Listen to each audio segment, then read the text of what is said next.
Right, on the pages of the newspapers this morning, first on that list is the Nation newspaper. And we have very bold headlines here saying the federal government ministerial panel to enforce council autonomy. I have joining me to review the newspapers this morning, Nelson Etta. Nelson, good morning. Hi, Lavina. Good morning. Good to see you and good to be here with you. Right, amazing headlines that we have here, and I have read out, the Nation newspaper, very bold outlines saying that the federal government is expected to, enforce council autonomy, which is a great development in the ministerial panel. Absolutely. But of course, we also have the managing director, News Agency of Nigeria, and also the former managing director of People's Daily newspaper via Zoom. That's Malam Ali Mohammed Ali. Good morning. Thank you for joining us and reviewing these papers this morning. Well, good morning. It's good to be part of the show today. It's been quite a while. I review any headlines, so it's good and happy New Year. It's good we brought you out of the quietness to do this with us, madam. Yeah. Oh, Right. Good. It's like, yes, it's familiar territory, but... Great, great. Yeah. Right, so let's have your own reaction to the first headlines, the bold headlines this morning on the Nation, which is the federal government ministerial panel to enforce council autonomy, and the AGF is expected to direct disbursement. Of course, you answered that with Nelson on the Punch. Please take the Punch. Absolutely.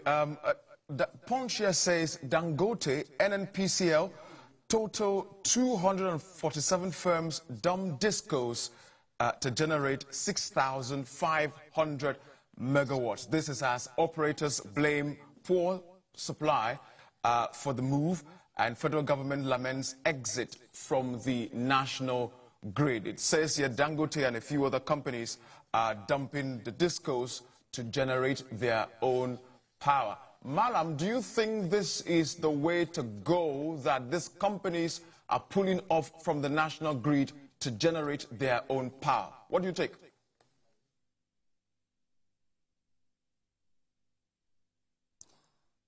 We seem to have difficulty connecting to Malam, but let's go to Business AM.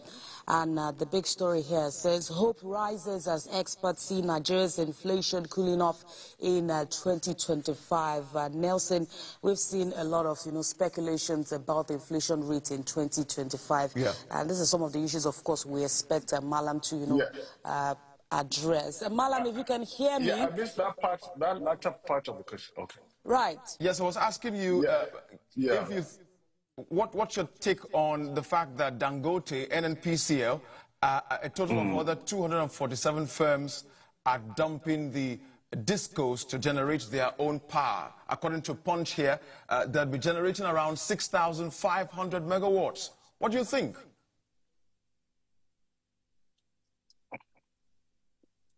Well, I would say these guys are business people. And if you're not giving them service, they will look for alternatives. So over time, the disco, well, we know the history of the disco. Some of them, they are having problems from generation to transmission. And over time, we've seen how the national grid has collapsed almost routinely. And the discos, the GenCos, they're having problem of first generation, and then the distribution itself, then the transmission. So if these farms decide to maybe independently generate power for their businesses to flourish, you will say, yeah, they're doing the right thing. It's about service, and you are not giving me the service. Even if you, let's say, if you take it to the micro level, a lot of people are going solar, they're going green energy, clean energy. People are leaving the national grid. I know for a fact that a lot of people now rather have alternative sources of energy that rely on the discos, because the discos, they operate in the fixed and start. So if they decide to do that, yes, they're business people, they want to see how power supply. And I would say even this is just a tip of the iceberg. In other climes, you see major farms in other climes. For example, the Toyota company of Japan, on its own generates a whooping 36,000 megawatts of power. It even sells to other farms. So if a company, for example, in Japan, generates that much energy to meet its own energy requirement without relying on what we call the national grid or the discos here. Because the discos, we all know, most Nigerians are agreed that the discos have failed to deliver over time, and they have given all kinds of excuses for their failure to deliver. One of which is that even if the GenCos generates sufficient power in the distribution, that they are running at a loss, so that's one pathetic excuse. Then the other excuse is that the transmission lines themselves cannot convey that much power because they are old, they are aged, some of them have atrophy. So coming back to whether they have done the right thing, to me, if I'm running a business, because elsewhere, even nation's economy is measured by the amount of energy it wants. A nation's GDP, a nation's economy is determined by the amount of power it generates. If you look at generally, taking it outside these farms that have dumped the discos, look at it worldwide. Look at it, a country of our size, our population, our size. Look at the shared Madam, I have to butt it, yes, sir. We have quite a number of papers to review with you this morning. I see you're fired, Olamide.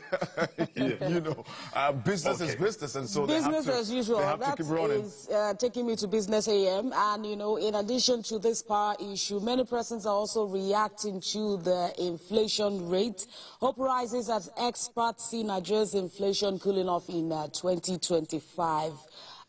What's your own perspective to this? How do you react, and what is your expectation for inflation rate in Nigeria this year?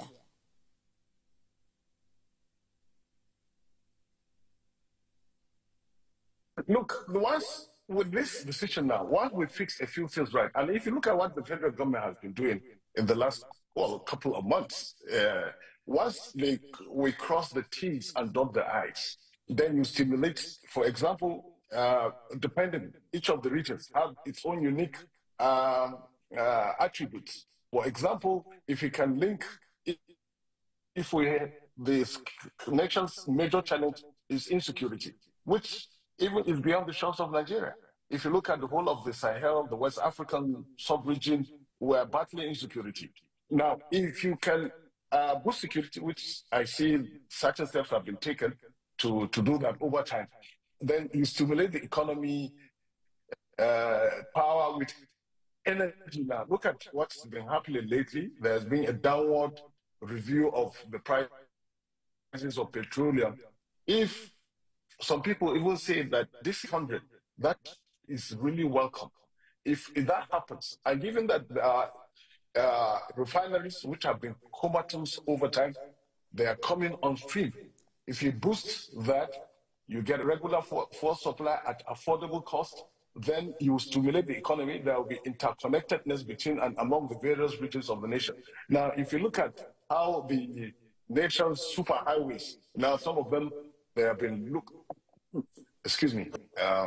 nation's superhighways increasing greater connectivity between and among the various regions. You stimulate the economy, there will be greater movement, there will be greater interaction among the various regions that are blessed with unique attributes. Like if you look at the north, for example, vast land is there, farming. If farming is rejuvenated, people are gainfully employed. Then you link, for example, the hides and skin market up north in Kano with the shoe industry in, for example, leather industry in, say, southeast in Aba.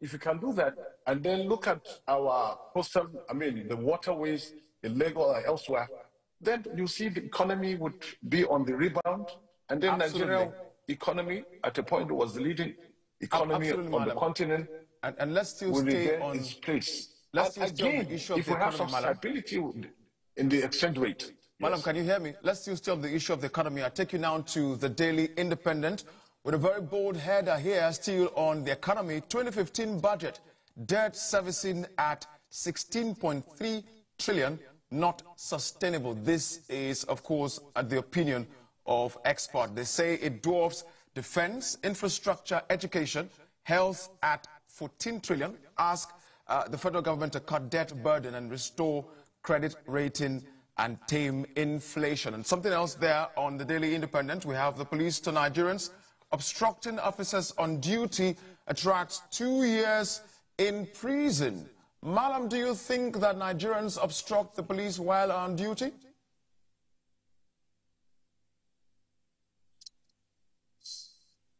Well, let's just say, Nelson, that the relationship between the Nigerian police and members of the public, Nigerian citizens, has not been that, especially what we see on the streets. They've not been exactly that of friendship or brotherhood. You expect that there will always be that cat and mouse relationship. And you will say that Nigerians, some Nigerians, we've seen how they actually obstruct justice. Obstruct the police, and over time, even the mentality of the Nigerian police. The Nigerian police is often not citizen friendly. It should be ordinarily citizen friendly. Some of the cops we see, especially on the street, they proceed, they decide their responsibility with a certain mindset, one of which is that everybody is guilty until you prove otherwise. Until you prove otherwise, they approach the job with that mentality. And actually, a little bit cantankerous. Nigerians are on edge for obvious reasons. Over time, they're to disrupt the Nigerian police. Yeah. All right, very quickly, Malam, because of our time, let's go to the Guardian newspaper. Right, and the big story here says Nigeria tolls EU path. I'm hoping you can hear me. Malam. Integrates $146 billion shadow economy in the GDP plan. That's the road to the $1 trillion economy. Obasanjo reveals how Jimmy Carter saved him from Abacha. And in Zamfara State, APC has applauded the Nigerian Air Force as military denies involvement. Very quickly to Nigerian Tribune, the federal government is probing the rise in religious tension in the southwest. Operatives question Sharia proponents in Oyo State. How do you react to that? Well, the thing is, sometimes in the latter part, the religious, I think it's needless, really, because you see somewhere, somehow, especially in the southwest, religious tension has not been as pronounced as in some other parts of the country, especially in the north. So you begin to wonder what happened, what really happened there. And then this is the time you recommend a greater community engagement by those who actually should foster greater unity and understanding. And as for the debt servicing, I think, economists will say it's only the economy that thrives, actually, that can even be credit-worthy. And that so long you are servicing your debt, you are credit-worthy. But, to me, I would say it's reasonable amount to service the debt. Okay, Malam, I'd like to take you back to the Nation newspaper, where we had some very strong headlines there to consider. I'm trying to get that back up here. Yeah. And on the front page of the Nation, I'll take that for you. Please. We start, of course, with the Council Autonomy, as the federal government is expected to enforce this Council Autonomy at the Ministerial panel. And we're expecting the AGF to also begin a direct disbursement. Quickly react to that. Well, really, the meat of that story really escaped me, so I can't hazard a guess why. But I think what if the AGF is insisting on council autonomy, then you know that over time, that lack of autonomy must be hampering we must be hampering the operations of, government, house government. So if federal government wants to enforce that, and there must be a plausible reason for that. This is what I would say. Right, yes. and that's right. That's the Managing Director, News Agency of Nigeria, and former Managing Director of People's Daily, newspaper, Malam Ali Mohammed. Ali, thank you for joining us in reviewing the papers this morning. Thank you so much for your time, madam. Thank you very much for having me. Well, I've been a bit rusty. I've not done this in a long while. So thank you. With Thank time, you very much. madam. Thank you, sir. Have a good day. Thank you. Right, Nelson, interesting headlines we had Absolutely. this It's been morning. marred with the economy everywhere. I think I think there is... are hinged, on making sure we have food on our table and light in our homes, And there is an increase in the concern about the inflation rate. Absolutely. Perhaps we should be expecting a more robust, presentation at, the ministerial panel to look at what some of these sectors have, in stock for Nigerians. But that's it on the newspaper review this morning. Over to you, Veronica and Ibrahim there. All right, thank you, Olamide and Nelson, for that interesting newspaper review. So many stories, and I believe that our viewers have been updated. Still ahead on TVC Breakfast.